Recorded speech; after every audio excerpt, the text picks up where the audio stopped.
Ceux qui ont décidé de l'insulter à longueur de journée ne vont jamais parler de cette actualité, les amis.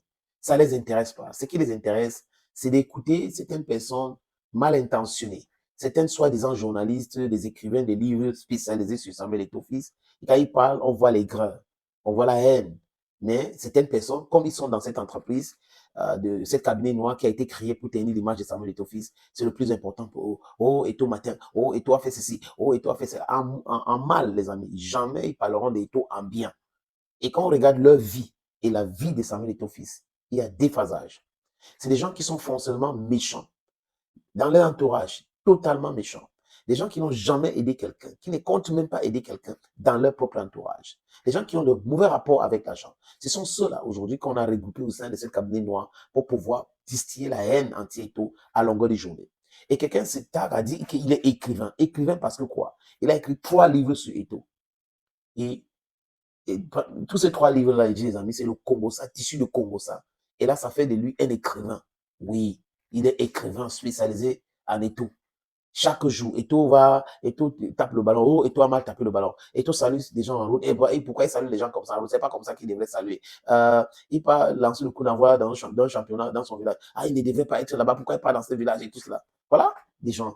Vous avez même bien écouté, il y a un homme là, il dit qu'il est ancien arbitre, qu'Eto'o doit laisser la fédération camerounaise de football, parce qu'il y a beaucoup de personnes qui contestent sa gouvernance. Mais j'ai regardé le monsieur là, j'ai pas compris. Il dit, mais la famine, c'est quelque chose. Surtout quand la famine touche votre cerveau. Parce que nous tous, on a faim, hein, les amis. Mais on travaille tous les jours, nuit et jour, pour pouvoir nourrir nos familles et se nourrir aussi de façon digne. Mais quand vous avez la famine intellectuelle, cette famine intellectuelle, c'est ce qu'on appelle aussi autrement la pauvreté intellectuelle, c'est un problème grave. Vous avez un pays depuis 42 ans, les choses ne marchent jamais. Ils ne demandent jamais à la télévision que Paul Biya doit partir. Jamais, ils ne diront pas des choses comme ça. Il y a des ministères et des ministres qui travaillent très mal. Ils ne vont jamais se prononcer par rapport à ça. Mais c'est trop facile de venir, Eto'o, avec Eto'o. Et quand ce monsieur, cet arbitre, soi-disant arbitre, ancien ou je ne sais pas quoi, dit qu'Eto'o doit partir parce qu'il y a beaucoup de personnes qui le contestent, les amis. Dans cette, beaucoup de personnes qui le contestent, il met qui? Il se met dedans. Il met certains journalistes dedans. Il met certains anciens présidents des clubs dedans. Voilà les gens qui contestent Eto'o. Maintenant, quand on regarde le nombre de clubs qui existent, qui sont affiliés à la fédération, c'est non plus nombreux. C'est 5 fois plus nombreux que ces agitateurs. Ils ne parlent pas de ça. Ils ne parleront jamais de ça. Quand on regarde le fonctionnement du football aujourd'hui, les amis, on se rend compte que c'est meilleur que hier. Donc, tous ceux-là qui étaient dans la mafia de football, qui s'enrichissaient, tous ceux-là qui utilisaient l'argent de la fédération pour se déplacer, pour acheter des maisons, pour acheter des voitures, ils sont en difficulté aujourd'hui. Et c'est au sang. Ça laisse sang qu'on retrouve des gens qui disent que beaucoup de personnes contestent le régime de Samuel Eto'o-Fils à la tête de la fédération. Non, c'est faux, les amis. C'est faux. Ce sont ceux-là qui souffrent du fait qu'on a fermé les robinets. Et il faut fermer ces robinets-là. L'argent de football doit aller dans le football. Donc, on a les footballeurs, on a des infrastructures, on a beaucoup d'autres choses, les amis. Ce n'est pas, l'argent de football n'est pas le dada de certains groupes de personnes. Et autre chose, vous allez voir, il vous parle de Ligue régionale a fait ci, Ligue régionale a fait ça. La Ligue régionale des centres a fait ci, Ligue régionale de Ligue 3 a fait cela, les amis. Les ligues régionales sont autonomes, gérées de façon autonome. Ils le savent, mais ils veulent manipuler la conscience et l'opinion. Et cette opinion, aujourd'hui, a été éduquée footballistiquement parlant. Et c'est ça qui rend les différentes équations difficiles. Parce qu'ils ont profité de l'ignorance du peuple pour distiller de la mauvaise information. Et aujourd'hui, avec l'événement de Samuel Eto'o-Fils à la tête et le Bachin, les gens ont compris aujourd'hui parce qu'il y a d'autres personnes qui sont entrées dans la pédagogie. La pédagogie. On parle aujourd'hui aussi, les amis, de Fekavole. Vous avez vu les gens là? Ils ne parlent pas de ça. Ils ne parlent pas de ce qui se passe au niveau de la Fekavole. On nous parle de 4 voleuses qui seraient enceintes de U18, qui ont été enceintées par les dirigeants de la Fédération de volleyball. Il y a même un monsieur administrateur, Antoine Biac, qui a écrit, qui demande que Bello Boudin démissionne parce que problème d'éthique. On ne parle pas de ça. Monsieur Kalkaba Maboum, pourquoi il ne s'intéresse pas à ça? Pourquoi le ministre Mouelékom ne s'intéresse pas à ça? Les amis, vous allez comprendre un jour que ceux qui sont dans l'acharnement, c'est par rapport à un but donné. Ils sont dans le bâtiment parce que, je répète, les robinets ont été fermés. Hello friends, welcome on this platform.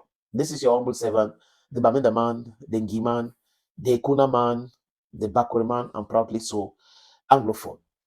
Il était dans son village Ngabé et tout, le week-end dernier. On a vu le lancement du championnat de vacances dans ce village. Il a donné le coup d'envoi et après, il a pris la parole aussi. Hein. Je crois que c'est avant le coup d'envoi, il a pris la parole. Il a parlé, il a parlé, il a parlé, il a parlé doucement, mais parlé très fort. Qu'est-ce que Samuel Eto'o-Fils a dit dans son village Et pourquoi est-ce que ceux qui parlent mal de lui n'ont pas amplifié cette information? Ils sont bien ridicules à nul autre pareil, les amis. Et ici, ils vont souffler à ce que nous répercutons ces informations-là et on les condamne quand il faut, les amis. Parce que là, si vous regardez très bien, ils sont en train de reculer petit à petit. Ils sont en train de reculer. Ils n'ont pas de choix. Ils vont reculer parce qu'ils sont dans le faux. Quand vous êtes dans le faux et que la vérité vient confronter le faux, c'est comme la lumière. Vous savez que euh, l'obscurité n'aime pas la lumière. Quand la lumière vient, ça éclaire tout. Vous voyez un peu? C'est ça. C'est comme ça que la vérité est avec le mensonge. Quand les gens sont en train de mentir et que vous venez avec la vérité, ça les perturbe. Ils sont désorientés. Oui, la justice, c'est la solution contre l'injustice. Quand les gens vous cherchent à prôner l'injustice, vous venez avec la justice, ça les met KO. KO, pas technique, mais KO brutal, les amis. Samuel Eto'o, quand il a pris la parole en Gambie, il a dit quoi, les amis? Il a dit que il va acheter, il va prendre en charge la totalité des fournitures scolaires et pour toutes les familles en Gambie. Vous comprenez bien, les amis? Il prendra en charge les fournitures scolaires de toutes les familles en Gambie. C'est ce que Samuel Eto'o a dit. Donc, quelqu'un qui est pauvre, qui n'a plus d'argent, qui fait ceci, qui a les problèmes par là, qui a les problèmes ici, c'est toujours lui qui va venir dans un village peuplé comme Gambie, faire des promesses pareilles. Et le peuple de Gambie, les amis, certains que j'ai contactés, on dit qu'il a toujours réalisé des choses dans son village. Mais il y a l'autre là qui fait des bruits tous les jours, et il est ceci, il est au Nice, il est là, il a rien du tout, qui demande qu'on le respecte juste parce qu'il est l'aîné, alors que lui, quand il était en activité, il ne respectait personne. Et aujourd'hui, il a vu, non? Comment est-ce qu'on l'a mis KO? Il croyait qu'il pouvait nommer des gens et autres. Et pas là des belles Jojo. Il faut refuser l'injustice. Embrasser la justice. Ça peut tarder votre succès à travers la justice. Les gens peuvent freiner cela. Mais les amis, sachez que si vous êtes dans la justice, on finira toujours par triompher. Voilà, si on est dans la justice, on finira toujours par triompher. Nous. Parce que si vous voulez le succès à travers la justice, c'est lent. Mais si vous voulez le succès à travers le mensonge, l'injustice, c'est rapide. Mais c'est éphémère. Thank you, friends. Thank you again. Bame Daman, Ekunaman, Giman, Bakureman, and proudly Anglophone. From me to you is bye-bye.